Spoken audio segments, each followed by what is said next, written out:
And we're back with Ace. Welcome to another episode of Ace Academy. I wake up and yawn. Another day, another class, another quick save. As if on autopilot, I get dressed and go through my morning routine. Then I hop on my bike and drive to school. When I arrive, I head straight for class and wait for the professor. He arrives promptly and begins class. Good morning. Today we'll be discussing the differences between military grenade weaponry and those used in recreational matches. I want to learn. Let's be a nerd. This should be interesting stuff. If I focus on the this should be interesting stuff. I focus on the professor's lecture. Don't do that thing where you're like, I already know this, and look at your phone, and then you look back up and the semester's over and you're taking the final exam. The fundamental difference between the two is that military grenade weaponry are configured for energy output, which can cause lethal damage. Recreational weaponry is closely regulated so it can't actually destroy the gear frame. Since the shields on a gear get the brunt of the damage, we consider a depowered gear in recreational matches as destroyed. What if someone brought in an unregulated weapon for a match? Before every match, the equipment of each gear is checked and double-checked to ensure the energy output is within proper parameters. What about the qualifier matches? There was a gear that did some energy output override thing. As one, the class looks at me.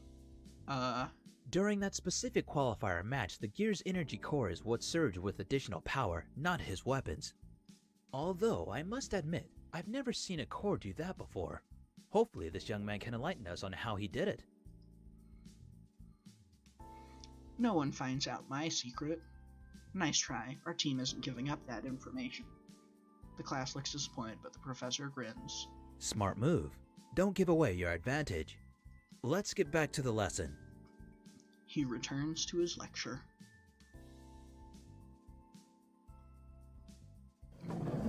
Once class ends, I hurry out of the room.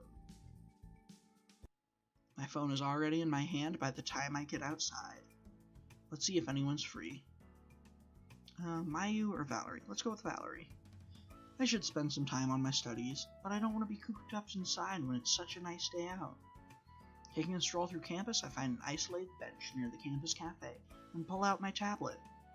Maybe I'll take a look at my first assignment for my Foreign Exchange International Bridging class.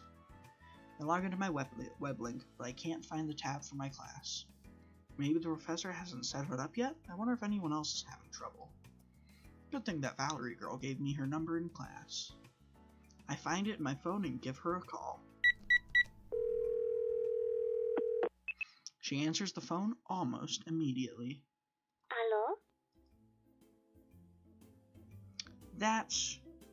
Is that German?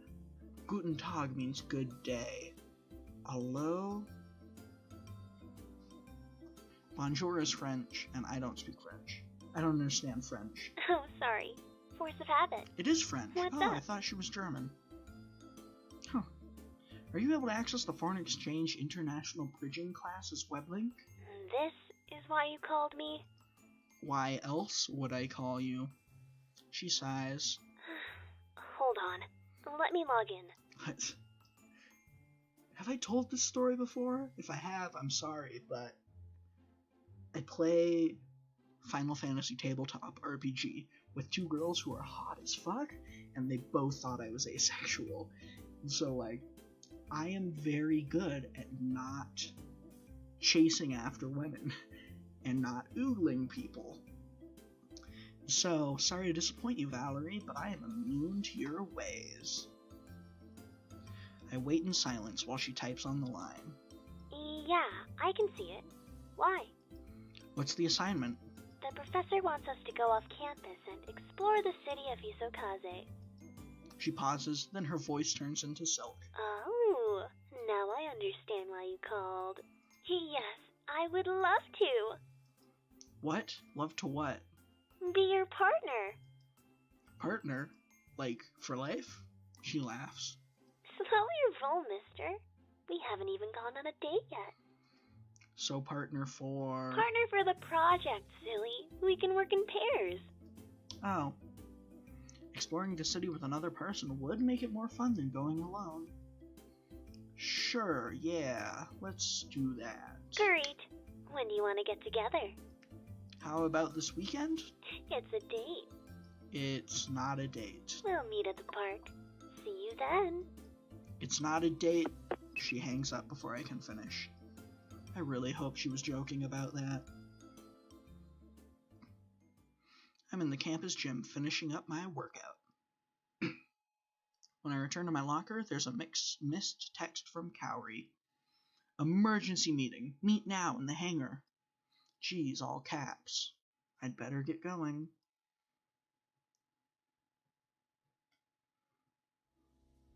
I arrive at the hangar about the same time as Sho and Mayu. Cowrie waits impatiently in front of her gear. Finally! That took you a while. I literally came here as soon as I got your text. I texted before heading over here so we'd be on time. I guess you walk faster than me. Well, at least you know what you can improve on. Fashion. I think I see a smirk. Is that Cowrie's version of a joke? Cowrie addresses the rest of the team. What about you guys? Sorry. We were having lunch, and I guess we lost track of time. Cowrie blinks, then waves her hand dismissively. Never mind. We have more important things to discuss. Like our sponsor situation. Everyone becomes serious. Our gears need a lot of maintenance to return to peak fighting condition. And the next round is tomorrow. I don't know why, but everyone I talked to was really rude and unhelpful. Sho and I share a knowing glance, and Cowrie catches us. What? Nothing. She continues to stare. It's just, sometimes you can come across a little harsh. I'm just honest. Sure, but honesty doesn't make people like you.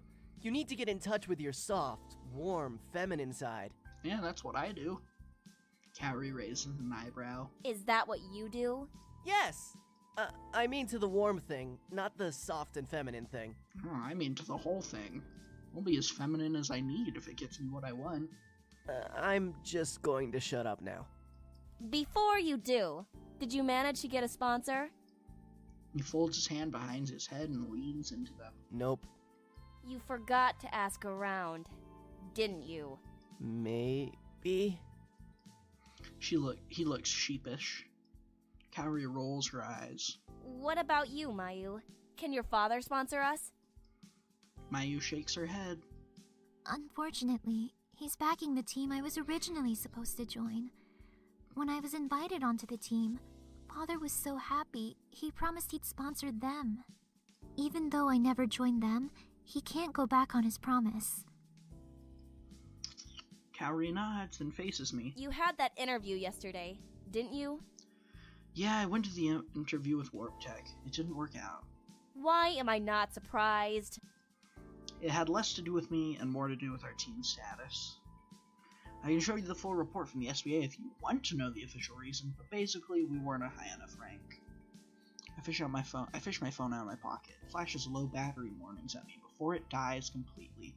Where's the report? Oh, hold on, I have to charge my phone. My gaze lands on my gear. I race to it and head into the cockpit. My teammates call after me, but I ignore them. Once I plug my phone into the dock connection, it lights up with the charging symbol. Everyone's wearing confused faces when I climb out of the cockpit.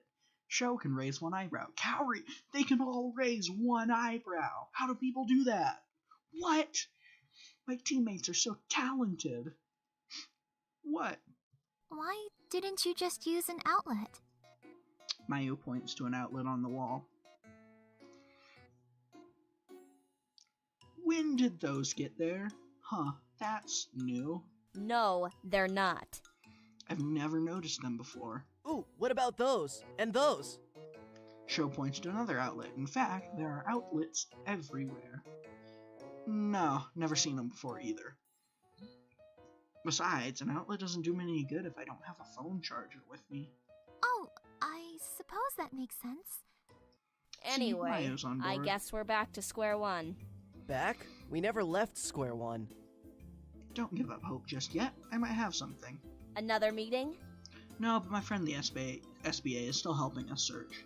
Okay. In the meantime, the rest of us should continue our search too. I'll take another look at what ACE offers. Maybe there's some kind of campus grant or funding we can apply for. Mayu, do you think you could reach out to some of the other major corporations we haven't talked to yet? Maybe with your background, you'll have more luck than we would. Sorry, I was just... Naturally, my Ruby-oriented mind immediately stopped and went, I wonder if I can make,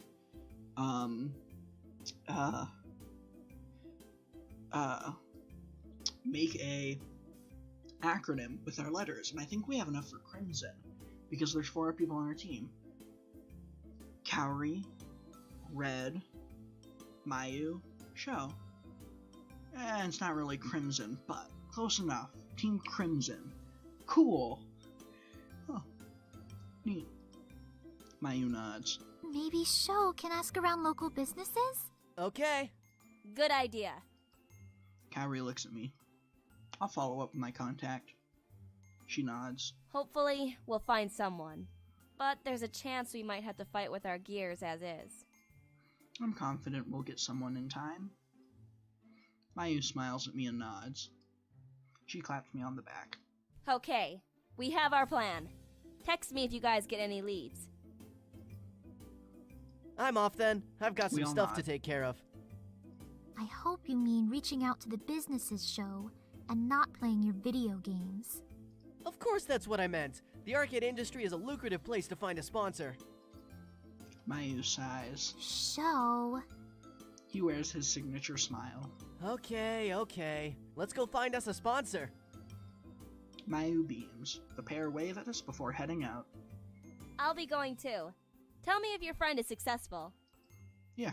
I nod and Kaori leaves. Nothing left for me to do but go home.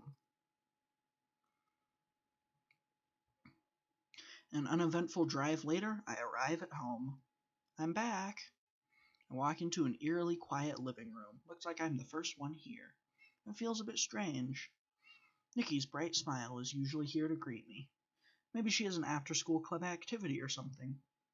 I reach for my pocket to see if she texted me. My heart sinks as my hand grabs air. There's a void where my phone should be. Crap, I must have left it in my gear. The sun is setting, and it'll be evening by the time I reach campus. Hopefully it won't be too much trouble getting to Eagle after hours. I remember CINY was pretty restrictive on who could enter the hangar at night. I hop back on my bike and drive back to Ace Academy. Surprisingly, traffic is heavy, and it takes longer than expected to reach campus.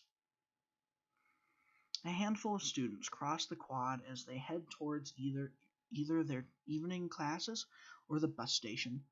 Even though the sky is in inky darkness, the pathways on campus are being bathed with a soft light. It's kinda peaceful. The pilot's lounge is just as busy as always, but I don't recognize too many of the students here. Most of them must be upperclassmen, either 3rd or 4th year. I slip through unnoticed and arrive at the hangar entrance. I'm about to swipe when the guard stops me. Hold on. What's your business in the hangar? I forgot something. It's not a lie, but it would be too embarrassing to tell him the whole truth. Luckily, the guard doesn't seem to care. He gives me a quick glance over and nods. Alright, go ahead and swipe. Thanks. I bring my student ID in proximity of the sensor. A second later, the success chime sounds as the door slides open. I follow the tunnel into the hangar. The sound of power tools, machinery, and metallic ringing echoes along the walls. It makes sense that most of the repair work happens after hours. It's a lot safer for them to work without threat of students walking around causing potential disasters. Instinctively, my feet lead me to Eagle. What the? A bluish hue from an active terminal display illuminates my docking station. That doesn't seem right. I'm sure I turned everything off when I went. Cautiously, I tiptoe towards my gear. There's a figure. They look familiar. There's a figure crouched in front of Eagle. The person is dressed strangely in black, entirely in black, and wearing a hoodie that hides his or her face. Still engrossed in my gear, the stranger hasn't detected my presence yet. Stay quiet and sneak up from behind. Staying in the shadows, I continually creep toward Eagle. As I close the distance between us, I notice how small and petite the person is. It must be a girl. But I can't think of anyone who'd be so interested in my gear. Then you're a dumbass. Once I'm only a few steps away, she tenses as if noticing a presence. Grab. Before she can react, I grab her shoulder and roughly spin her to face me. Valerie, what are you doing here? She grins. Her gaze flicks to my hand, still on her shoulder. I never would have guessed you like it rough. Nice try. That's how I get when someone's messing with my baby. That came out more as a warning than a joke. Sounds like you're overly attached. She flashes me a playful smirk, but I don't smile back. What were you doing messing around with Eagle? Nothing, I promise. Oh, nothing. You're obviously doing something with the terminal. That's not nothing. She holds up her hands in defense. I wanted to get a better reading on your core. I'm not altering anything, though. Just studying. You're studying my super secret advantage. Why? To figure out how your core was able to sustain such a high energy output for so long without completely burning out.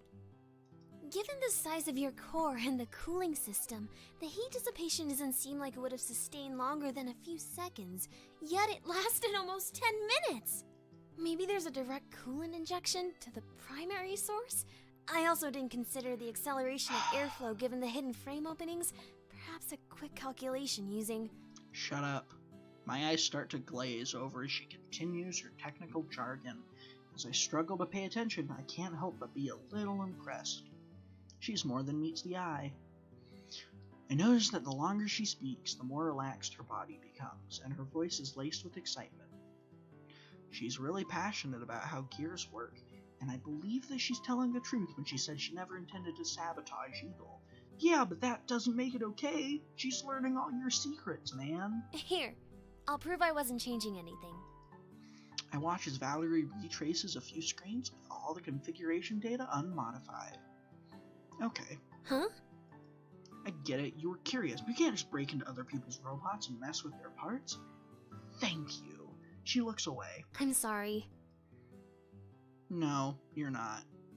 We're silent, but then she looks sideways at me. So, I guess you wouldn't want to know that your primary weapon can actually benefit from an airflow exhaust here and here. What? She points inside my open gear. You see right there?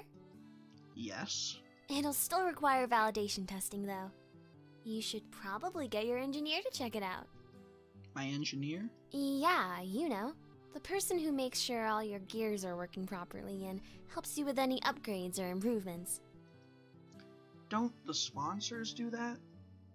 Valerie shakes her head. They help a lot when it comes to major repairs or new items, but an engineer on your team takes care of any general maintenance and the like. Oh.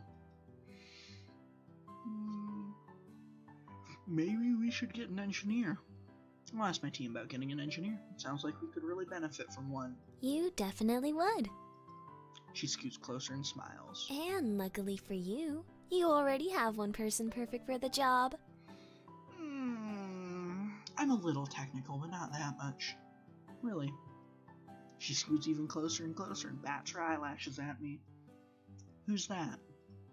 Valerie sighs. Just think about it. There's another pause. To avoid the awkwardness, I shut down the open terminal. So, we should get going then. Yeah. Neither one of us moves. Don't touch my gear again without my permission. I promise I won't. I wait for her to leave, but she doesn't budge. Okay, goodbye. Bye. She stands in place and waves. You aren't leaving. Neither are you. Okay, on the count of 3, we'll leave together. I usually tend to skip through this because I don't find it cute. She nods. 1, 2, 3. We both stay put. You didn't move. Neither did you. What the hell are you kids still doing here? Security catches us off guard, and we simultaneously stammer nonsense. He shakes his head. If your business here is done, then you have to leave. Valerie glances at me, and I glance at her, still waiting for her to move. She doesn't. Suddenly, a strong hand grips my arm. Hey! The guard holds on Valerie, too. He physically leads us towards the exit. You should get home. It's late. It's only 3:12 a.m. We pass through doors, and the guard shuts them behind us. Valerie and I are once again standing in silence. Well, I'll see you around. This weekend, right? We have to do our project. Yep. It's a date. I'm gonna stand her up. She winks at me, then turns around and leaves. I call after her. It's not a date. My protest falls on deaf ears. Oh well, I'm sure she was joking anyway. Maybe. I head to the parking lot. What was that noise? My tongue decided and went to slosh around. Once I reach my bike, I drive home. Nikki still isn't home by the time I return. Where can she be? I reach into my pocket for my phone and grasp empty air. Oh crap, not again. That's what I was bemoaning, but trying not to say during that whole thing. Turn off my alarm and roll out. No. That's for next episode. Thank you so much for watching, and I hope to see you next time. Have a good day. Boop.